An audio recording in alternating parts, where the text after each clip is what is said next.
છેલ્લા 4 દિવસથી અવિરત વરસેલા કમોસમી વરસાદ અને ભારે પવનથી ખેડૂતોને આર્થિક ફટકો પડ્યો છે। તૈયાર પાકનો નાશ થતાં તેની હાલત દયનીય બની છે।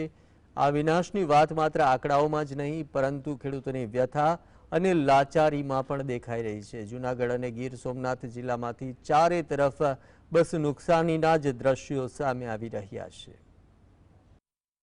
ખેડૂતોની આ વેદના એક ખેડૂત જ સમજી શકે। ખેડૂતોના કિસ્સામાં આજે ભીના રૂમાલ સિવાય કાંઈ નથી, કારણ કે કુદરતની કારમી થપાટમાં જગતના તાતનું બધું જ છીનવાયું છે।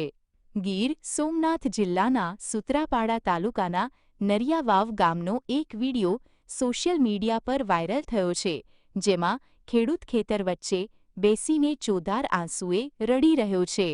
તૈયાર મગફળીનો પાક વરસાદથી નાશ પામતા તેની આંખોમાંથી વહેતા આંસુ ઘણું બધું કહી રહ્યા છે। આ વિડિયો માત્ર એક વ્યક્તિની વ્યથા નથી, પરંતુ આજે આખા સૌરાષ્ટ્ર અને ગુજરાતના મોટાભાગના ખેડૂતોની દયનીય સ્થિતિનું પ્રતીક છે। જૂનાગઢ અને ગીર સોમનાથ જિલ્લામાં છેલ્લા 4 દિવસથી અવિરત વરસેલા કમોસમી વરસાદ અને ભારે પવનથી ખેડૂતોને આર્થિક ફટકો પડ્યો છે। તૈયાર પાકનો નાશ થતાં ખેડૂતોની આંખોમાં આંસુ છલકાઈ રહ્યા છે। આ વિનાશની વાત માત્ર આંકડાઓમાં જ નહીં, પરંતુ ખેડૂતોની વ્યથા અને લાચારીમાં દેખાઈ રહી છે। અનેક તાલુકાઓમાં મગફળી, સોયાબીન, કપાસ અને નાળિયેરીના પાક પર માવઠાનો માર પડ્યો છે, જેનાથી ખેડૂતોનું વર્ષભરનું પરિશ્રમ પાણીમાં તણાઈ ગયું છે। નાળિયેરીના બગીચાઓમાં પવનથી ઝાડ પડી જવાથી ભારે નુકસાની વેઠવી પડી છે। કંકાસા ગામમાં ખેડૂતોના મગફળીના ખેતરો પાણીથી ભરાઈ ગયા છે અને બગીચાઓમાં નારિયેળના ઝાડ ધરાશાયી થયા છે। આજે અમે કંકાસા ગામની અંદર છીએ। અત્યારે કમોસમી વરસાદના હિસાબે અમારો અત્યારે મૂળ છે બધો પલળી ગયો છે અને પાથરાની હાલત અત્યારે તમે જોઈ શકો એવી હાલત છે। સરકારશ્રીને નમ્ર વિનંતી કે તાત્કાલિક ખેડૂતને સહાય આપવા અમારી નમ્ર નિવેદન છે। અહીં કમોસમી વરસાદ થવાને કારણે શાળો અને ઉત્પાદનમાં મગફળી, નારિયેળ બગીચામાં બધીમાં નુકસાન થયેલું છે। સરકારે વહેલી તકે સર્વે કરીને સહાય આપવા નમ્ર વિનંતી। મેંદરડા, માળિયા, માંગરોળ, વિસાવદર, વંથલી અને માણાવદર સહિતના વિસ્તારોમાં કમોસમી વરસાદથી મગફળી અને સોયાબીનના તૈયાર પાકનું ધોવાણ થયું છે। અગાઉના વરસાદમાં પણ જૂનાગઢ જિલ્લાના 106 ગામના 3660 ખેડૂતોને 2 કરોડ 11 લાખ રૂપિયાની સહાય બાકી છે। 2247 હેક્ટર વિસ્તારમાં ધોવાણનો સર્વે થયો હતો। હજુ સહાયના ઠરાવની રાહ જોવાઈ રહી છે। રાજ્ય સરકારના મંત્રીઓની ટુકડીઓ ગામડે સર્વે માટે પહોંચી હતી, પરંતુ અગાઉના સર્વેમાંથી એક પણ રૂપિયો ખેડૂતોને મળ્યો નથી। અત્યારે પણ મંત્રીઓએ મુલાકાત લીધા પછી ખેડૂતોના મનમાં સવાલ થઈ રહ્યો છે કે સહાય ક્યારે મળશે।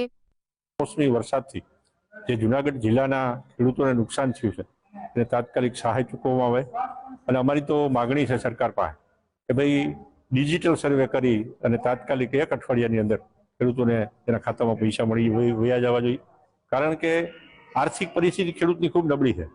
હવે આ કમોસમી વરસાદ થયો, એક પણ પાક ખેડૂતના ઘરમાં આવવાનું નથી, એટલે જે કંઈ ખર્ચ કર્યો છે એ ઘરમાંથી માથે એનો બોજો છે, તો એની સામે માનો કે બીજું વાવેતર કરવું છે, શિયાળુ પાક વાવવાની તૈયારીમાં છે, એને ખાતર, દવા, બિયારણ બધું લેવું છે।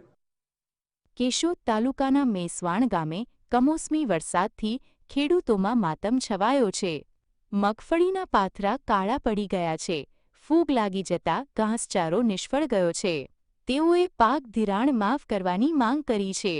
વરસાદ અને બગડેલા પાકથી પશુઓ માટે ઘાસચારાની વ્યવસ્થા કેવી રીતે કરવી તેની ચિંતા છે।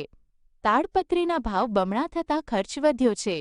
પલળેલા પાકમાં વીંછી સાપ જેવા જીવજંતુ નીકળે છે, જેથી મજૂરો કામ કરવા તૈયાર નથી। ગુજરાતમાં પાક વીમા યોજના બંધ છે, અન્ય સરકારી સહાય યોજના નથી।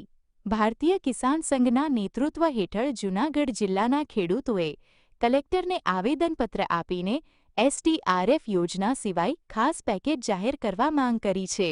મંત્રીઓ અને ભાજપના હોદ્દેદારો પણ નુકસાની સ્વીકારીને વળતરના આશ્વાસન આપી રહ્યા છે। સર્વે કરવાની કોઈ જરૂર જ નથી। જ્યારે ખેડૂતો પોતાની મગફળી વેચવા માટે રજીસ્ટર સરકારને એના ઇન્ટરનેટ ઉપર દેખાતું હતું કે આ ખેતરમાં મગફળી છે ને આ ખેતરમાં નથી, તો આજે પણ ઇન્ટરનેટ ઉપર જોઈ અને ક્યાં ક્યાં પાથરા તણાઈ છે, ક્યાં ક્યાં પાથરા નાશ પામ્યા છે, ક્યાં ક્યાં ગાયનો ચારો પશુઓનો કાળો અને હળી ગયો છે, એ બધું ઇન્ટરનેટ ઉપર જોઈ અને તાત્કાલિક જો ખેડૂત લક્ષી સરકાર હોય તો તાત્કાલિક ખેડૂતોને સહાય જાહેર કરે, અથવા તો ખેડૂતોની માંગ છે કે ખેડૂતોનું જે પાક ધિરાણ છે, સરકારનું કર્જ છે, એ એક ઝાટકે માફ કરી દે। કમોસમી વરસાદે ખેડૂતોની માઠી દશા બેસાડી દીધી છે। વર્ષભરનું પરિશ્રમ, લોનનું વ્યાજ અને પરિવારની આશાઓ પાણીમાં તણાઈ ગઈ છે। Bureau report, GSTV।